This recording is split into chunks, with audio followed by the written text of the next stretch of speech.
말씀을 끝나고 아멘은 하나님의 말씀입니다. 인정합니다. 믿고 받아들입니다. 과연 하나님의 말씀이십니다. 이런 우리가 고백을 하는 것입니다. 오늘 말씀은 좀 특별합니다.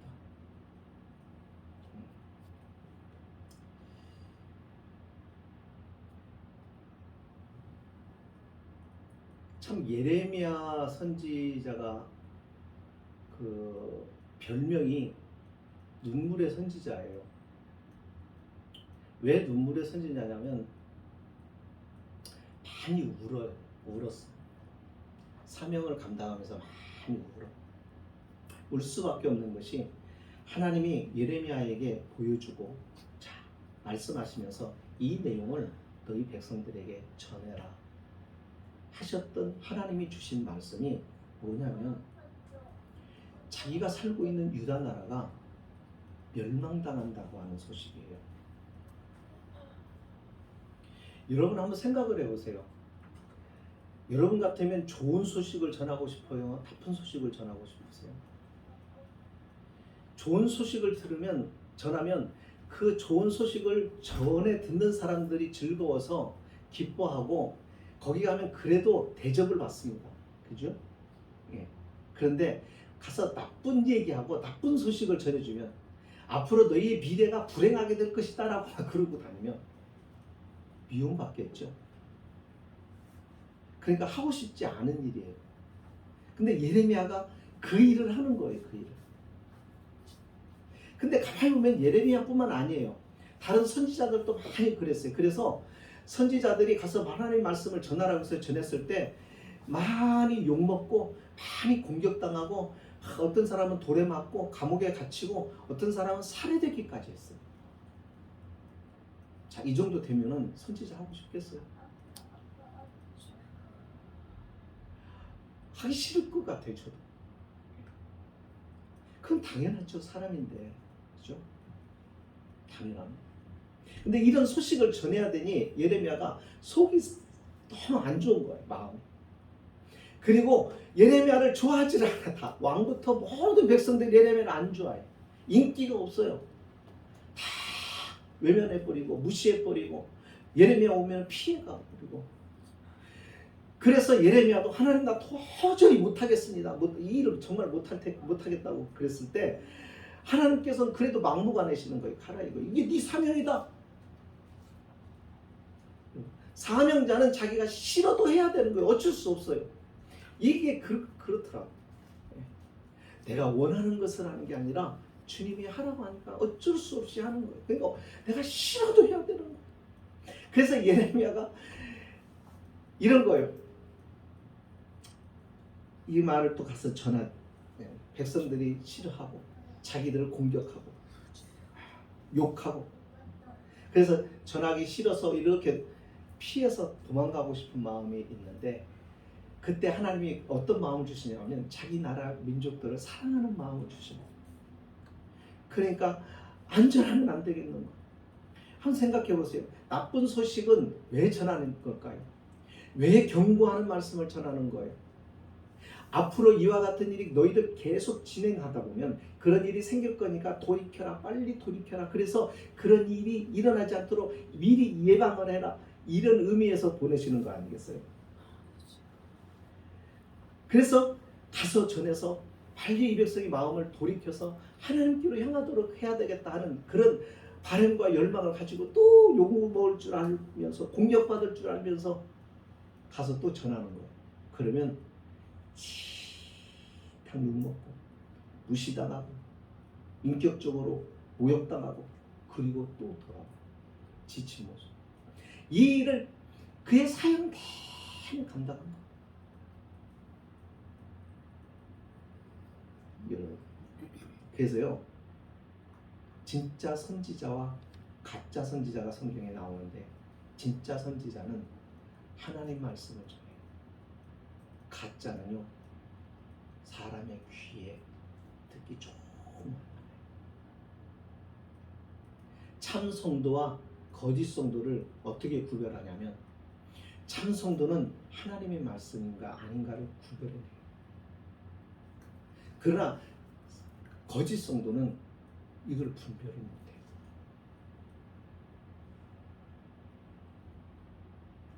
그래서 자기에게 특히 좋은 말만 하는 사람을 좋아해요. 그래서 어떻게 해요? 같이 망하는 거예요. 오늘 예레미야에게 하나님이 주신 말씀이 뭐였냐면 하나님께서 환상을 보여주죠. 때가 어느 때냐면 1절에 보세요. 어느 때라고요? 바벨론의 느부갓네살 왕이 유다 왕 여호야김의 아들 여고냐와 유다의 고관들과 목공들과 철공들을 예루살렘에서 어디로요? 바벨론으로 옮긴 후에. 이 말은 뭐예요? 다 와서 바벨론이 쳐들어와서 느부갓네살 왕이 쳐들어와서 바벨론 제국에서 다 유다를 왕을 폐위시켜버리고 왕을 잡았다가 끌고 백성들을 그렇게 포로로 바벨론으로 끌고 갔단 말이에요. 그러니까 여러분 유다는 어떻게 된 거예요? 멸망을 당한 거예요. 왜 멸망을 당했어요? 하나님의 은혜로 살아야 할 하나님의 백성이 하나님을 떠나고 그래서 하나님을 등지고 살았던 거예요. 그것을 수백 년에 걸쳐서 하나님이 선지자를 통해서 경고를 하셨는데 이것을 듣지 않으면 이 나라에 너희들이 멸망할 것이다라고 하나님이 경고했는데 듣지 않으니까 결국은 어떻게 된 거예요? 멸망을.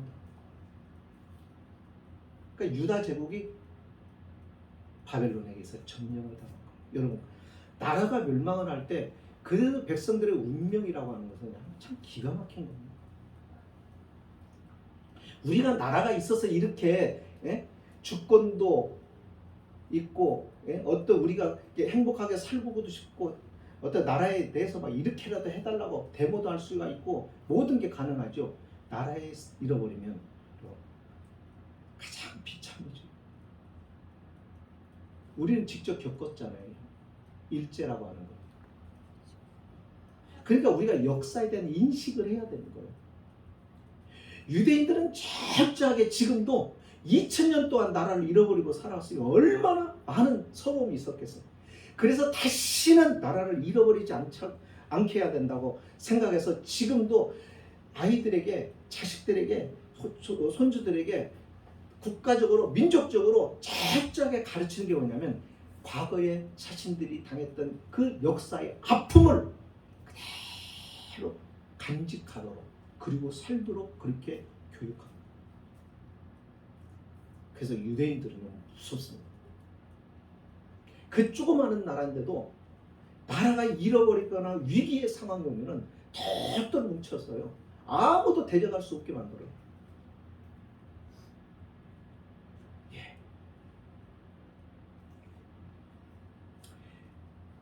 근데 유다가 이렇게 왕을 비롯하여 많은 백성들이 바벨론으로 포로로 끌려간 후에 하나님께서 예레미야에게 보여주신 거예요.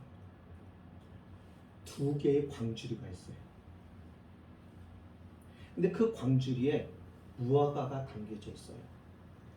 하나의 광주리에는 아주 신선하고 아주 좋은 극상품의 무화과가 거기에 담겨져 있고 한 바구니에는 아주 상한 무화과, 먹을 수 없는 상한 무화과를 담겨져 있는 두 개의 광주리를 하나님이 딱 보여주십니다. 그러면서 하나님이 예레미야한테 물어보는 너 지금 보고 있는 게 뭐냐? 두 광주리입니다. 하나는 극상품의 아주 좋은 무화과 담겨져 있는 바구니고 하나는 먹을 수 없는 썩은 무화과 한 광주리가 담겨 있는 것을 제가 보고 있습니다. 여러분 이것은 하나님이 보여주시는 환상이에요. 그러자 그 광주리에 담겨져 있는 무화과에 대하여 왜 그걸 보여주는지 설명을 해주는 거예요. 그게 우리가 지금 읽은 말씀이에요. 하나님께서 이렇게 이야기하시는 거예요. 극상품의 무화과가 담겨져 있는 것은 누구냐면 지금 바벨론으로 포로로 끌려간 바로 이 백성들이다. 내가 그들을 포로로 끌려가지만 그들이 죄를 짓고 포로로 끌려가지만 하나님 말씀을 거역해서 그 벌로 형벌을 받아 심판받아 끌려가지만 내가 끌려가는 그들을 끝까지 따라가서 포로중에서 내가 그들을 돌볼 것이고 그들과 함께 있을 것이고 그들을 지켜낼 것이다 라고 이야기하시는 거예요. 그래서 다시 돌아오게 하겠대요. 아니 여러분들 생각해 보세요. 하나님의 말 안 듣고 그렇게 심판받아서 지금 어디로 가? 포로로 붙잡혀가는 거예요. 남의 나라. 이게 얼마나 처참해요. 그런데 그런 사람들을 어떻게 하겠다고요? 하나님이 포로로 붙잡혀가는 그곳까지 하나님이 함께 가셔서 그들을 지켜내시겠다는 거예요. 그리고 나중에는 돌아오게 하시겠다는 거예요. 언제? 60, 70년 후에. 그래서 이 유다의 황폐해진 이 땅에 다시 하나님의 백성을, 하나님의 나라를 거기에 세우시겠다는 거예요. 그리고 나머지 광주리, 썩어서 먹을 수 없는 그 광주리에 무화과는요, 지금 유다 땅에 남겨져 있는 사람들. 그러면서 그 사람들은 어떻게 하겠다는 거냐면 진멸해서 없애겠다는 거예요. 여러분 이 말씀에 대해서 이해가 잘 되십니까? 이겁니다. 우리가요 죄를 안 짓고 살면 참 좋겠는데 죄를 지을 수밖에 없는 연약함이 있어요. 이게 우리의 현실이에요. 그러니까 우리가 아무리 믿음 생활을 잘해도 죄 안 짓고는 못 살아. 그러니까 죄를 짓다 보면은 어떻게 해요? 그 죄에 대한 책임을 져야 될 거 아니에요. 그죠? 하나님은 계산이 정확하세요. 죄에 대한 책임을 질 때 그 책임은 뭐냐면 그게 심판이에요. 그게 징계예요. 그러니까 목사도 하나님 앞에 징계받을 수 있고 여러분도 징계받을 수가 있고 우리는 누구나 다 인간이기 때문에 실수하고 연약해서 죄를 지어서 징계받을 수 있는데 중요한 것은 징계를 받았을 때 그 징계를 어떻게 내가 받느냐는 거예요. 그것을 징계를 받을 때 그 아픔을 겪을 때 그 서러움을 겪으면서 우리가 생각하는 거예요. 내가 하나님 앞에 무엇을 잘못했을까? 내가 어떻게 살아왔을까? 그래서 자신을 돌아보고 생각하면서 그 징계를 당연한 것으로 받아들이고 하나님께서 내게 내리는 징벌이 나를 사랑하시고 나의 죄를 회개케 하셔서 바르게 세우고자 하신 하나님의 뜻이 있다고 하는 것을 믿고 그것을 징계를 참고 견뎌내는 성도일 때 하나님께서는 그를 다시 새롭게 회복시키시겠다고 하는 희망의 메시지. 그런데 반대로 하나님이 심판해서 유다의 나라가 이제 멸망을 합니다. 포로로 붙잡혀 간 사람이 있는가 하면 그 땅에 남아있는 사람들이 있어요. 근데 그 땅에 남아있는 사람들은 포로로 붙잡혀 가지 않았으니까 힘겨움과 고난과 고통과 이런 것들을 경험할 수 있어요? 없어요? 없어요. 그냥 세상이 나라만 바뀐 것 같고 세상만 어떻게 된 거지 자신들은 아무런 변화가 없으니까는 거기에 여전히 나태한 모습으로 그렇게 살아가는 거예요. 다행이다. 쟤네들은 붙잡혀 갔는데 천만 다행이다. 그리고 자신을 안위하고 위로하면서 그러면서 그냥 자신의 삶을 되돌아보고 살피고 돌이키지를 않고 그냥 계속 하나님과 상관없이 살아가고 자 그러다가 어떻게 되는 거예요? 하나님의 마지막 어떻게 한다는 거예요? 그 땅에서 살 수 없도록 전부 다 멸절시켜버린다고 했어요. 거기에 그 땅에 남아있는 사람이 있었고요. 그 하나님의 심판을 피해서 도망가서 애굽이라고 하는 나라로 피신해 도망가는 사람이 있었어요. 그 사람들을 전부 하나님이 그 땅에서 멸절시킨다. 그 얘기는 무슨 얘기냐면 하나님의 나라의 백성에서 없애버리겠다는 거예요. 다시 말해서 쉽게 얘기하면 하나님의 구원의 백성에서 빼버리겠다는 말이에요.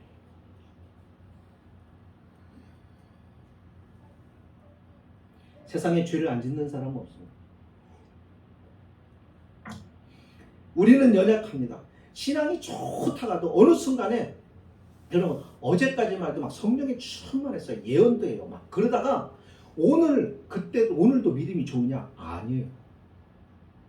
오늘 죄짓고 오늘 하나님과 상관없는 사람처럼 그렇게 홀가닥 바뀌어버릴 수 있는 게 인간이에요.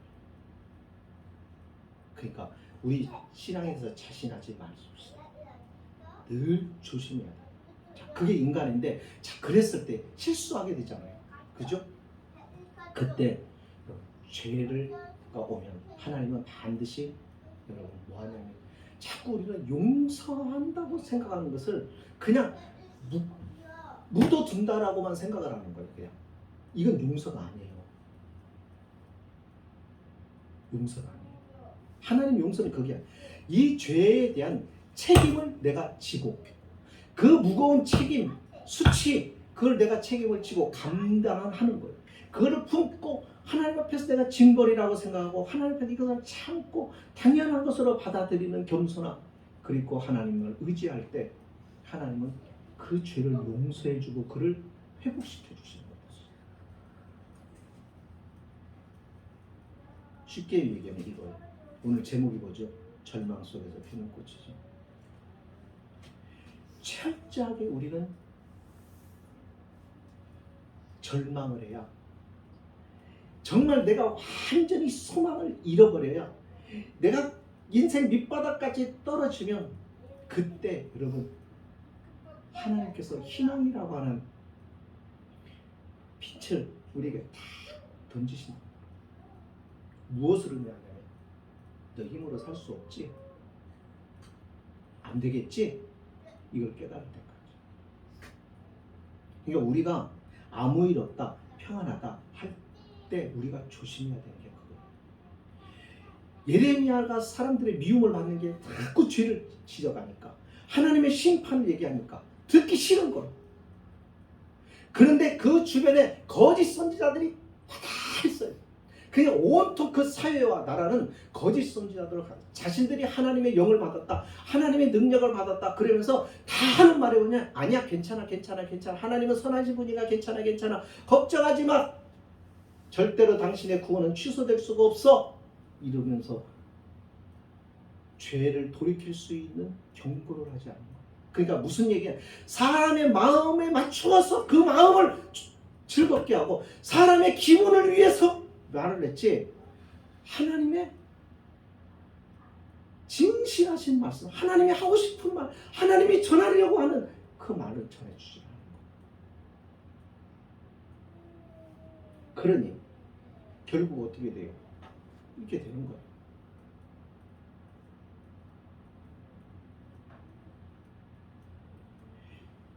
철저히 하나님께서 망하게 하신 거예요. 유다가 철저하게 망해야, 그래야 소망이 없다는 거예요. 어느 정도 망하면은 기댈 곳이 있으니까 자꾸 거기에 기대지 하나님 안 기대거든요. 우리 그렇잖아요. 내가 나를 봐도 그래. 뭔가 하나 내가 비집고 내가 비집고 들어갈 곳이라도 있으면은 그거 찾지 하나님 안 찾아요. 그러니까 하나님이 우리의 본성을 아는 거예요. 그래서 아주 망해도 그냥 철저하게 확 망해. 그래서 절망해요. 절망하고 이제 끝이에요. 나는 여기서 이제는 모든 것이 끝났다라고 했을 때 하나님께서 그때 희망을 주십니다. 그 희망이 뭐냐면 믿음입니다. 하나님을 볼 수 있는, 이게 진실한 하나님의 기도죠. 절망 속에서 피는 꽃이라는 게 그거고, 절망 폐허가 되는 곳에서 희망이 생명의 희망.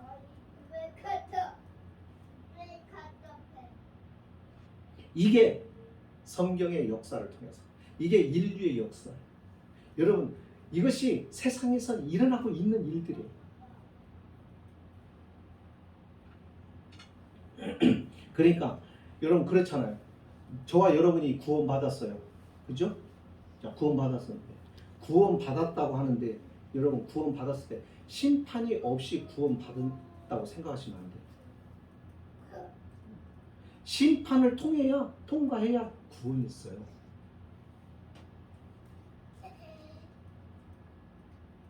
그게 뭔지 아세요? 죽어야 되는 거예요.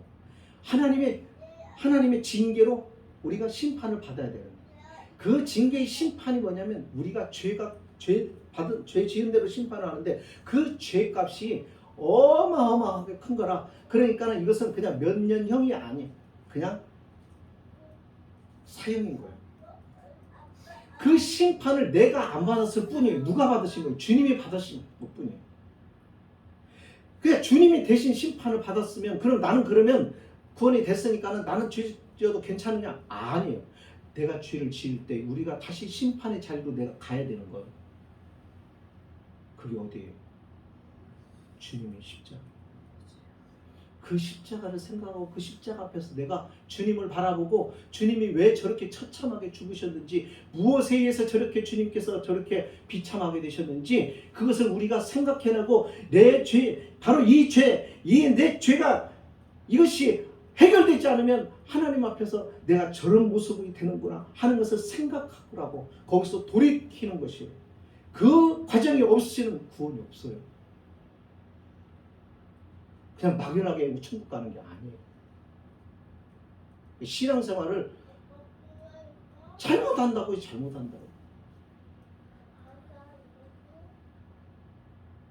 죄 지을 수 있어요.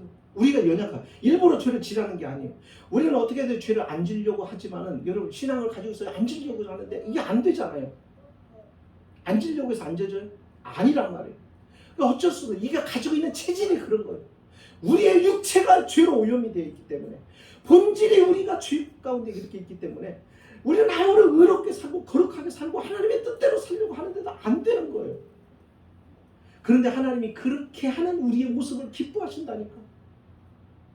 그랬을 때 우리가 그런 사람이 죄를 잘못해서 짓잖아요. 그러면 가슴이 아파.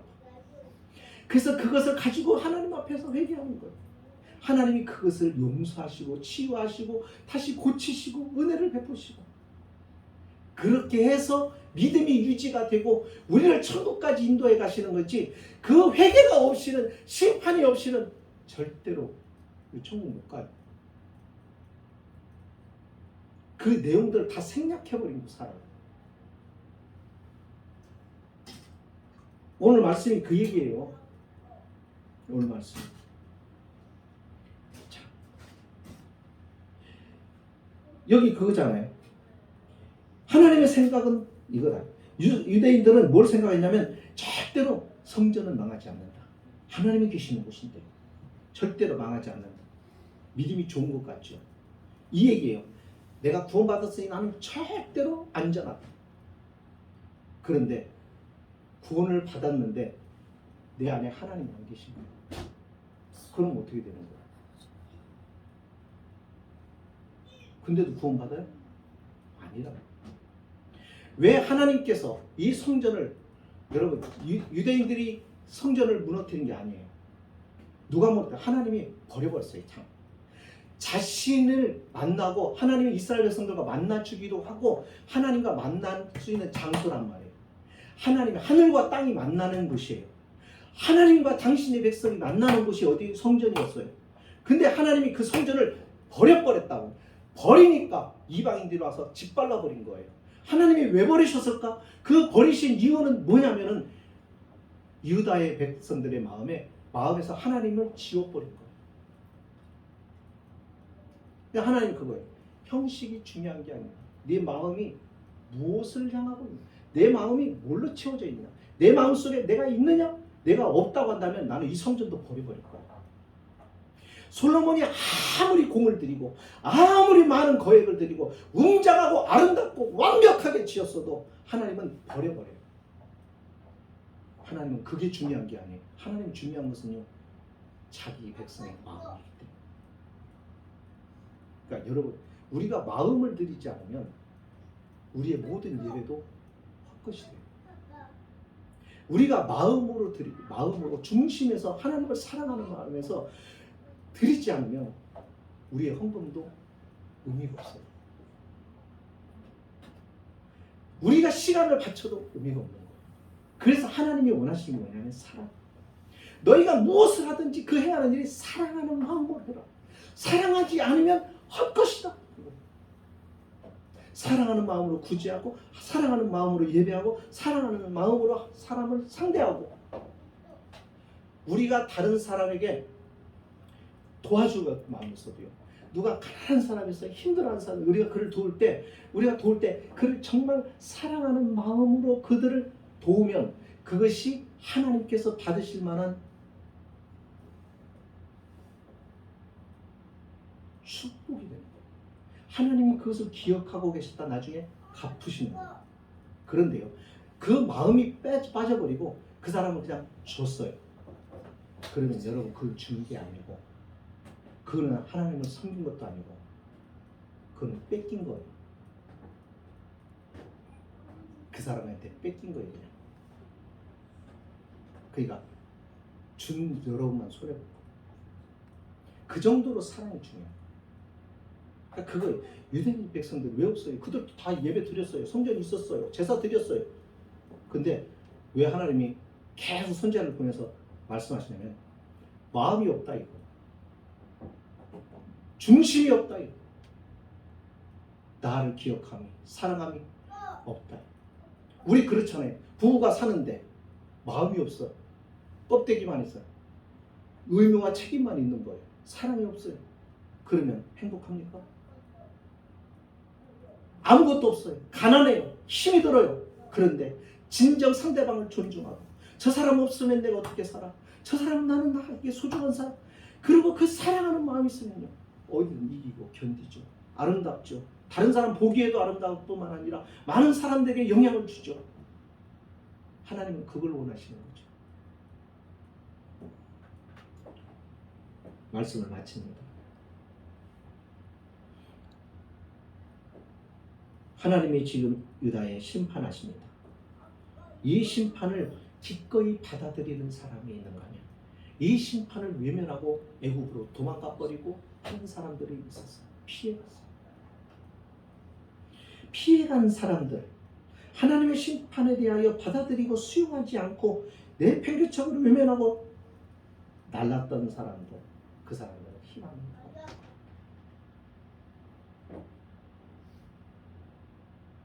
그것을 수용해야 돼요.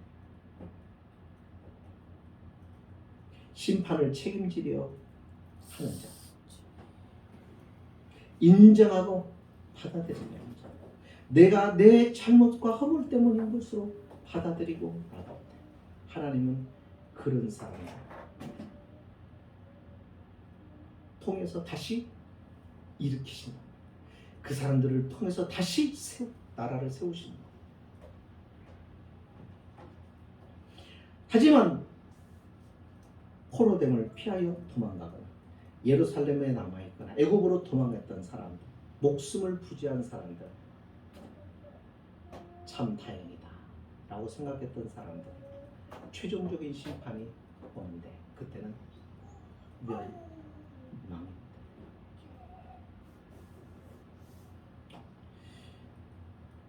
우리가 잘못해서 심판을 받을 때가 있습니다. 어려움에 처할 때도 있고요. 그때 우리가 항상 기억할 것은, 하나님은 심판 중에서도 희미하지만 아주 선명한 빛으로 내게 희망을 약속하고 있다고 하는 것. 그거 한 가지만 여러분 잊지 마세요. 하나님은 당신의 백성들을 심판하시면서 심판 중에 희망의 빛을 우리에게 던지십니다. 그것을 붙잡으시라 합니다. 그것은 헛된 꿈이 아니고 거짓된 선지자들이 말하는 그런 평안이 아닙니다. 혹독한 심판 후에 찾아올 거라는 바로 그 구원. 그 과정을 잘 인내하면 하나님께서 다시 회복시킬 거라고 하는 하나님의 새로운 은혜, 그것이 기다리고 있는 거죠. 그러니까 견뎌내셔야 돼요. 근데 성도들이 다 도망갈 줄만 알지, 피해갈 줄만 알지, 묵묵히 하나님 앞에 기도하면서 그것을 인내하고 견뎌내는 성도들은 이 시대에 별로 없습니다. 그러니까 구원받는 사람이 없다는 거예요.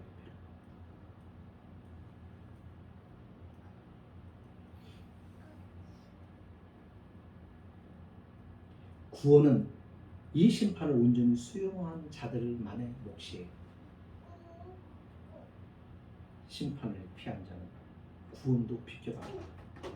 그러므로 죄에 대한 책임으로 하나님의 심판을 수용하고 회개하고 하나님의 구원으로 하나님 앞으로 돌아올 때 그것이 구원이 성립이 되고 구원이 성취가 되고 구원이 완성이 가는 거예요. 하나님의 분노를 피해갈 사람은 없습니다. 하나님의 심판을 피해갈 사람은 세상에 아무도 없습니다. 모두가 다 결국 받게 되는데 하나님의 심판 속에서 항상 우리가 기억할 것 보면 변화될 수 있다고 하는 힘. 그러니까 하나님은 심판만 있는 게 아니라 심판을 통해서 하나님 우리를 어떤 것을 인도하시려고 하시는 거에 목적이 있단 말이에요. 부모가 자식을 막 죽으라고 때리는 거 아니잖아요. 회초리를 들어서 때릴 때 목적한 바가 있잖아요. 그게 뭐예요? 잘못을 깨닫고 돌아키는 거. 아빠 잘못했어요. 그러면 그때는 아빠가 미치도록 그 아들이 고마운 거예요. 난 절대로 잘못한 것 없어요. 그러면 그 아버지는요, 아버지가 분노. 이것이 저와 여러분의 성도로 살아가는 자리에서 얻게 되는 일들입니다. 기억합시다. 심판을 통과해야 구원이 있다는 것. 절망 속에서 하나님 우리에게 꽃을 피게 하신다. 그러니까 성도는 잘못해서 징계받기도 하고 어려운 일을 당하기도 하고 때로는 심판 가운데서 고통스러우다. 성도는 진짜 성도는 그것을 회피하고 도망가는 게 아니라 그것을 하나님 앞에서 감내하며 용서를 구하고 주님을 끝까지 바라본다는 거죠. 그래서 하나님은 그 사람들을 통해서 새로운 세상을, 새로운 나라를, 새로운 하나님의 통치를 경험하게 해주신다는 것. 이것이 성도가 세상을 살아가면서 보며 걸어가야 할 하나님의 말씀. 기도하십니다. 거룩하신 하나님,